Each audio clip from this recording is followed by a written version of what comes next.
দুইটার সময় তওবা করে লাভ নাই। একটা হচ্ছে মৌতের যন্ত্রণা শুরু হয়ে গেলে, মৃত্যুর যন্ত্রণা শুরু হয়ে গেলে আগে পা থেকে শুরু হয়ে আস্তে আস্তে গলার দিকে আসে।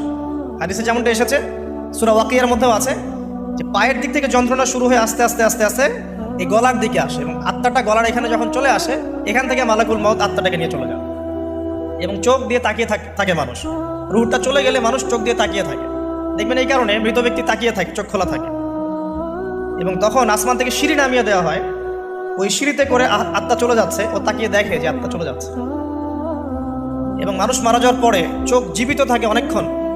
মেডিকেল সায়েন্স যারা পড়েছে তাদেরকে জিজ্ঞাসা করবে, মানুষ ডেড হয়ে গেলেও চোখ দেখবেন আরও কয়েক ঘন্টা, হয়তো আরও নির্দিষ্ট একটা সময় পর্যন্ত চোখটা কিন্তু জীবিত থাকে।